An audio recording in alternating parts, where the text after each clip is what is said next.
Na-bless po ba tayo? Yes, Amen. amen.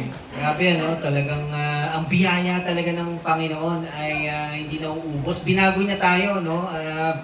Dati tayo doon sa kasalanan, pero tayo ngayon ay binuhay ng Panginoon. Kaya, praise God. Yes. At dahil po doon ay mayroon tayong karapatan. Sabi nga ni Pastor kanina, mayroon tayong karapatan na tawagin bilang anak ng Diyos, di ba? Hindi lahat ng tao ay anak ng Diyos.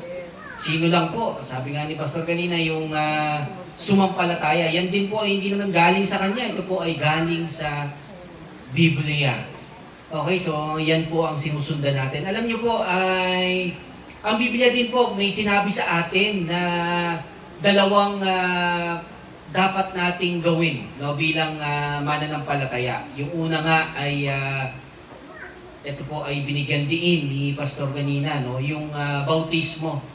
So, ibig sabihin po ng baptism, ito nga po ay hindi po pag-anib sa isang organization. Tama po, kasi may mga maling connotation pagdating sa pag nagpabaptize ako, nagpapalit ako ng relihiyon, hindi po ganun yun. Para pong nagpakasal kayo eh.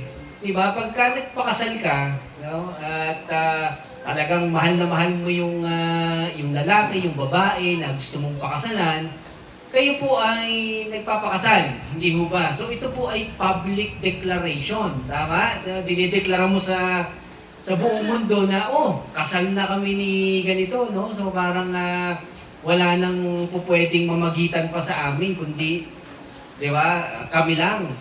So, ibig sabihin kayo ay nagpakasal eh. So, kaya ito po ay pagpapahayag. At ganoon din po yung pinapakita na tayo ay na kay Kristo. Tayo ay nagpabaptize. Hindi sa relihiyon, kung hindi sa dahil sa pag-ibig mo kay Kristo, dahil alam mong nagmamahalang kayo ni Kristo, ay handa mong gawin yung mga bagay. Nagets po ba?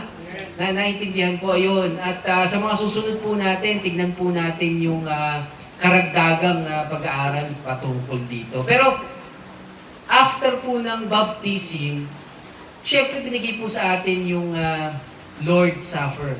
Yung pagpira-piraso ng tinapay. Ayan. So kaya ito po ay napaka-importante din. Kaya nga po ginagawa natin ito every time na tayo ay nandito. Ayan. So, bakit natin ginagawa? Kasi declaration po ito eh. Deklarasyon natin din kung ano yung tinapos na gawa ni Kristo sa krus.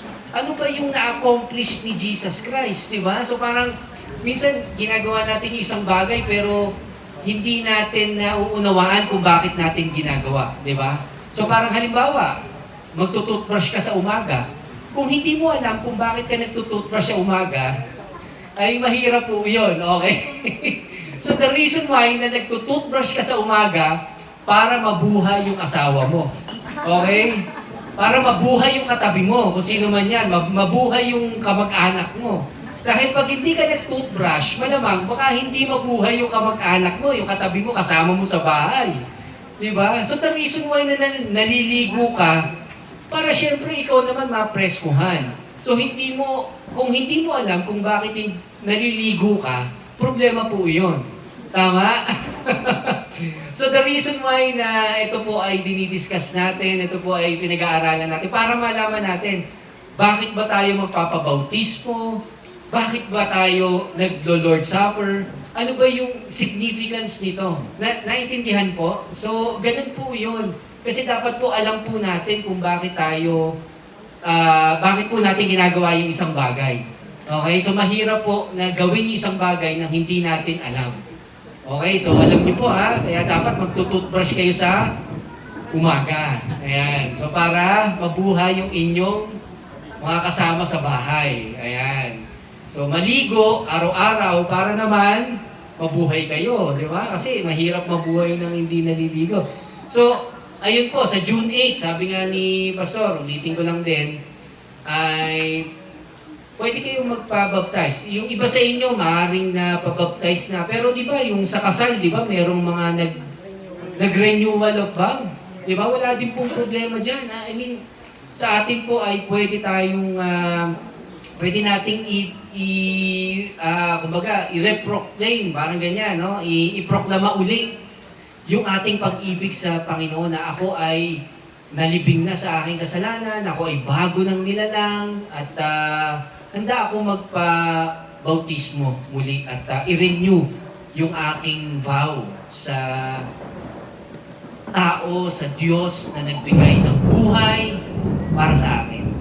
Amen? Amen? So pwede po, kung napabaptize na kayo, walang problema, pwede niyong ulitin. At ulitin ko ulit, hindi po kayo nagpapamember sa isang grupo. Ito po ay inyong relasyon sa Panginoon. Ito po ay inyong sariling deklarasyon. Hindi po yan na, ay, teka, nagpabaptize ako dito, so ibig sabihin, dito lang ako member, hindi na ako pwedeng hindi po ganon. Okay, so ito po ay inyong personal na pakikipag-ugnayan, pakikipagrelasyon sa Diyos. Ito po yung gusto nyong gawin. Ito po yung gusto nyong iproklama sa sa lahat ng tao na ako po ay magpapabautismo. Okay, so ngayon po ay gagawin natin yung isa pang habili ng ating Panginoon. No? Ito po ay dati ginagawa lang o ginawa ng mga Hudyo, pero ipinasa sa pamamagitan ni Apostol Pablo sa mga Hentil. Okay? So ulitin ko po, meron tayong Hudyo. Yung Hudyo, sila yung mga Israelita na hanggang ngayon, imagine niyo, Israel, hindi matalo-talo ngayon, di ba? Maliit na bansa, pero makapangyarihan ng Diyos nila.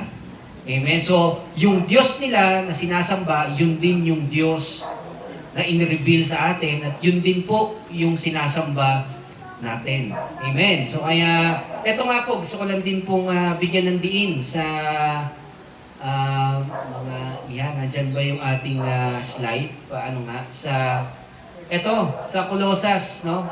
1:27, sabi dito, niloob ng Diyos na ihayag sa kanila kung gaano kadakila ang kamangha-manghang hiwaga ito para sa mga Hentil. Okay, take note yung Hentil, tayo po yan.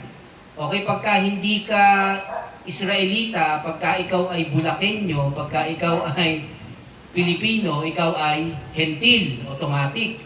Na walang iba kundi si Kristo na nasa atin. Amen. Siya ang ating pag-asa na tayo'y makakabahagi sa kaluwalhatian ng Diyos. So una pong pinahayag yung kaluwalhatian ng Diyos sa mga Hudyo at sumunod po sa atin. Ito po ay unang misteryo. Sabi nga ay kamanghamanghang hiwaga. Sabi ni Apostol Pablo, hiwaga ito mystery sa English. Pero ito po ay ibinigay sa atin. Diba? Na si Kristo mismo ay nasa atin. Diba? Ang ganda nun. So imagine niyo kung sino yung nasa atin right now. Yes. Diba? Kung gaano kapangyarihan meron si Jesus. Diba? Meron tayo ngayon right now sa pamamagitan ng ating pananampalataya. Diba? So, yan po ay in-reveal sa mga Hentil, which is sa atin. So kaya po ito ay na-reveal. Kaya po natin ginagawa yung Lord's Supper ay dahil ito po ay proklamasyon na tayo po ay kabilang at kabahagi sa kaluwalhatian ng Diyos. Wow, di ba? So imagine niyo yun. So kung ano ang meron si Jesus, iyon ay meron ka. At ito ay deklarasyon natin ngayon. Kaya naipamigay na ba yung ating mga... Ayan. So, pakihawak po yung ating tinapay. Ayan. At sariwain po natin. Sabi po sa Bible, remember. Di ba? Alalahanin po natin ito palagi. Dahil ito po yung victory natin Hindi po natin to ginagawa para i-examine mo yung sarili mo at tingnan kung ikaw ay may nagawang kasalanan kanina. At kung may nagawa kang kasalanan, hindi ka pwedeng mag-take nito. Okay? So, ginagawa mo ito dahil ito ay proklamasyon na ikaw ay napatawad na sa iyong mga kasalanan. Yes. Ginagawa mo ito dahil ikaw ay pinagaling na sa iyong karamdaman. Yes. Amen? So kaya excited tayo na sariwain ito lagi. So, ano po natin, sariwain po natin, nung gabi na si Jesus Christ ay binetray, hinawakan po niya yung tinapay at sinabi, ito ang aking bugbog na katawan. Ito ang katawan ni Jesus Christ na inandog para sa atin. Gawin po natin ito. Sabay-sabay po nating kainin.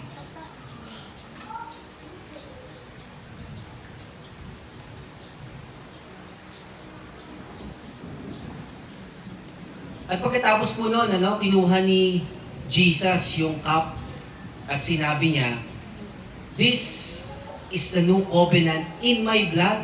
Mga kapatid, nag-transition na po from old covenant to new covenant.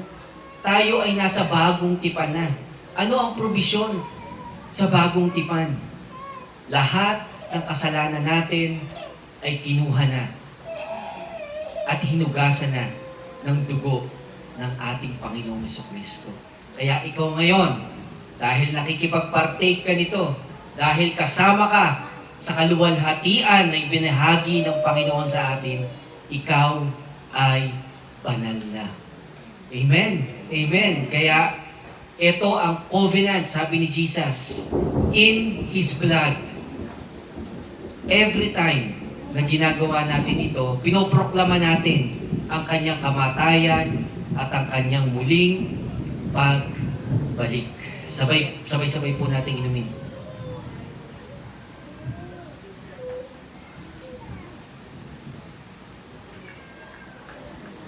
Amen. At manalangin po tayo. Sabay-sabay. At Panginoon, maraming salamat nga po sa ginawa mo sa amin. Panginoon, salamat dahil napabilang kami sa iyong kaharian. Panginoon, tinawag mo kaming anak. Salamat dahil nagkaroon kami ng bahagi sa iyong kaluwalhatian. Panginoon, salamat sa tinapos mo sa krus ng Kalbaryo. Dahil dito, Panginoon, lahat nga ng aming kasalanan ay iyo nang napatawad. Dinala mo sa krus ng Kalbaryo na sa pamamagitan ng aming paniniwala, ng aming pananampalataya, Ama, kami ay iyong ang ginawang banal. Salamat ka, Panginoon, sa iyong bugbog na katawan.